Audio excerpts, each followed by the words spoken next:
You were at Jurassic World. Jurassic World? Not a fan.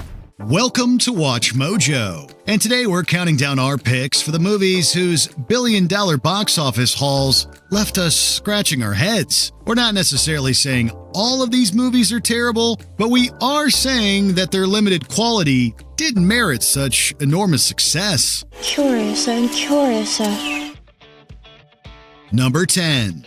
The Fate of the Furious. There's nothing inherently wrong with giving audiences exactly what they want. Nevertheless, one can point to the Fast and Furious saga's 8th chapter as the moment where Dom Toretto's platitudes about family finally started losing their touch. You guys ready? One thing I can guarantee you, Don. No one's ready for this. The Fate of the Furious doesn't skimp on what makes these movies easy to enjoy, but as the first film to be released after Paul Walker's passing, it frequently struggles to carve out an identity for itself. Thanks to your botched Berlin job, you all made Interpol's top 10 most wanted list. Top 10? Mm-hmm. That's all right. Well, not you, Roman. What do you mean? You just missed the cut. You're number 11. So. I missed. The movie tribute paid to the actor in Furious 7 was justifiably cause for celebration, but without an everyman like Brian O'Connor to keep things grounded, the tonal inconsistencies and implausible logic become far more noticeable. That's $1 million show car. The point is to not draw attention. It's reverse psychology. Dom will never see it coming. It's neon orange. The International Space Station would see it coming. Fate allowed this movie to coast off its built-up fan base rather than its own merits. Now, Peter Jackson's Lord of the Rings trilogy took in nearly $3 billion and a collective 17 Academy Awards. Number 8. Aladdin. Do you trust me? What did you say? Do you trust me?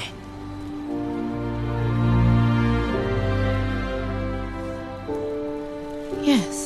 Like most of the live-action remakes Disney has tackled, Aladdin flies a magic carpet for nostalgia in its best moments, but is egregiously miscalculated in its worst. It deserved credit for trying something new with the story we all know and love, but the changes it opts for cause it to lose the very magic that made the original so beloved. You have got to be more confident about what you have to offer. What do I have to offer? Despite having everything from an energetic Will Smith to immortal music at its disposal, Aladdin never fully wishes itself free from the shadow of its predecessor. It's more than a little frustrating when something with promise settles for being average and squanders its chance to find its place in our hearts. But you know what they say. Phenomenal cosmic powers, but itty-bitty living space. Number 7. Minions. Love 'em or hate 'em, the Minions were a phenomenon in the early 2010s, but they are animated proof that you can have too much of a good thing. They go by many names. Dave, Carl, Paul, Mike. Oh, that one is Norbert. He's an idiot. Their hilarious slapstick made them an endearing aspect of the first 2 Despicable Me movies, but their best qualities only emerge when they have a villain to follow. This origin story, which sees the little yellow guys search throughout history to find the perfect master, is ultimately a harmless and occasionally wholesome adventure. You're going to have to get through me, the keeper of the crown.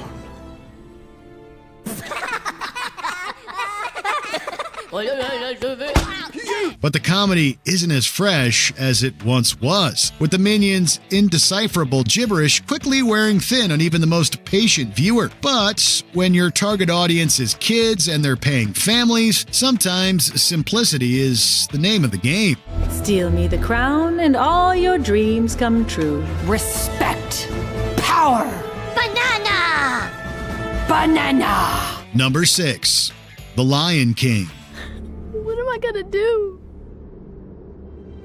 Run. Run away, Simba. Run away and never return. It's no surprise that goodwill toward The Lion King propelled this live-action reimagining to a staggering $1.6 billion in revenue. But that number should be taken with a grain of salt, as it's likely a reflection of how many people saw the movie and not how many times they saw it. Once you remove your nostalgia-tinted glasses, this Lion King has little to offer on the first watch, let alone multiple watches. Don't be too hard on him, sire. I remember a cub, a certain headstrong cub, who was always getting into scrapes. And he achieved some prominence, did he not, sire? A beat-for-beat recreation, its startling lack of originality is worsened by its pursuit of realism. While not lacking in technical prowess, its phoned-in performances and CGI'd cast of animals leave it deprived of the soul that makes the original such a timeless classic. We can't feel the love with this number 5. Star Wars Episode 9, The Rise of Skywalker. Rough landing. I've seen worse. I've seen better. Star Wars is always going to do good business, yet it's hard to know who is most responsible for taking the saga to such an egregious low. Regardless of where you stand on The Last Jedi and its bold choices, The Rise of Skywalker did virtually nothing to rectify its predecessor's reputation. Do you have to say it like that? Like what? Do me a personal favor. Be optimistic. Yes, ma'am. This is terrific. You're not going to believe how well this is going to turn out. It's going to be great.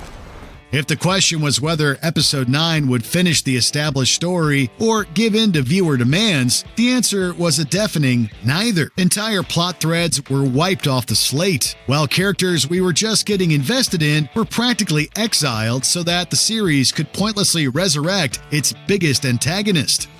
We've decoded the intel from the First Order spy, and it confirms the worst. Somehow Palpatine returned. It was an illogical attempt to salvage credibility, and it amounted to one of the least satisfying finales in recent memory. Number 4.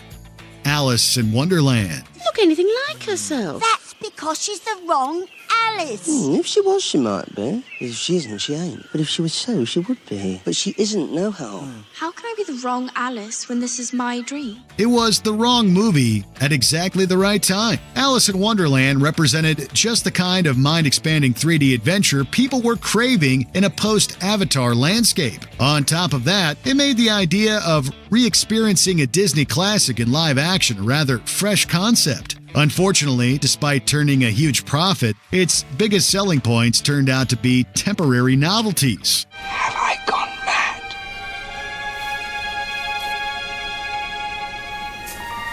Afraid so.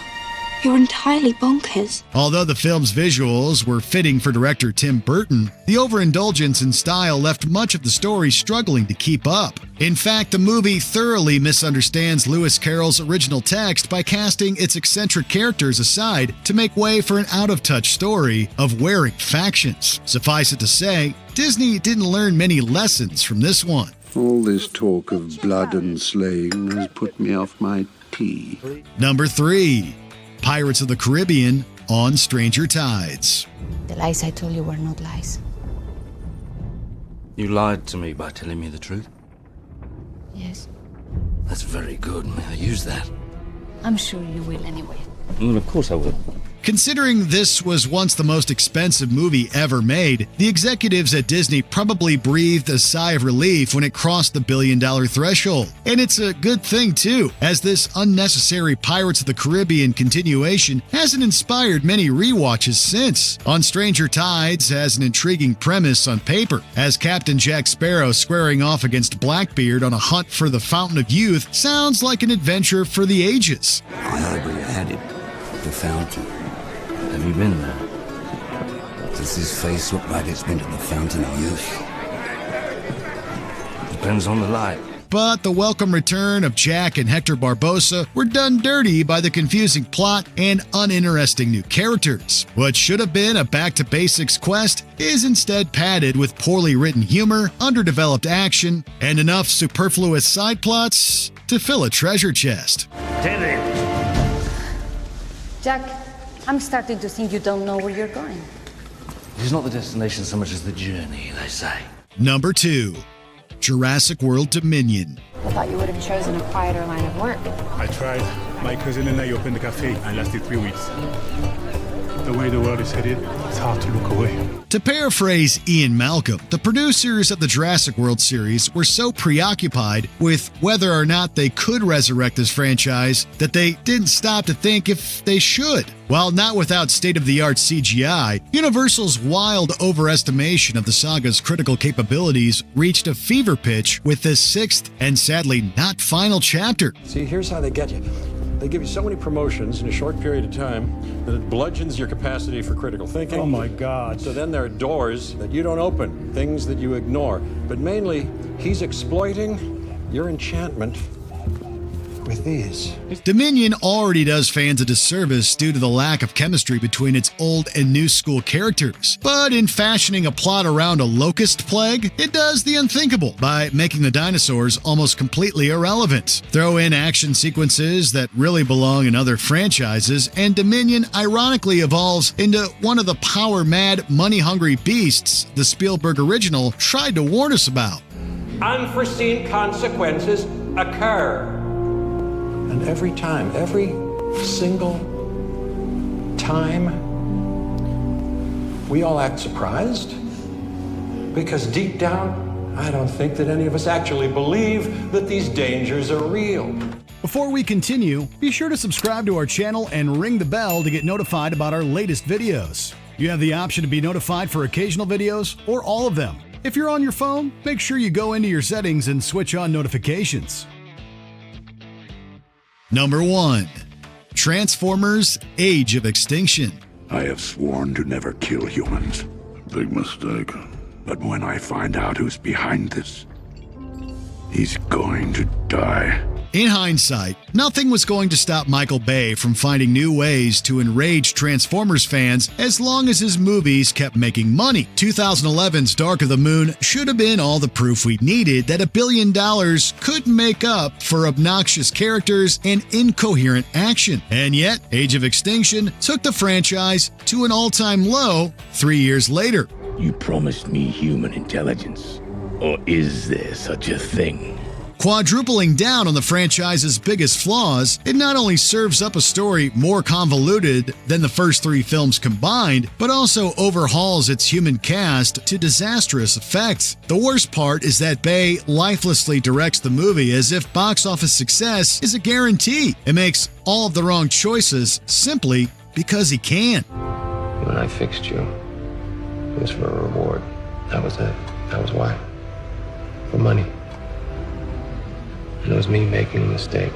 Is there a movie you were surprised made $1 billion? Let us know down in the comments. Did everyone see that? Because I will not be doing it again. Did you enjoy this video? Check out these other clips from WatchMojo and be sure to subscribe and ring the bell to be notified about our latest videos.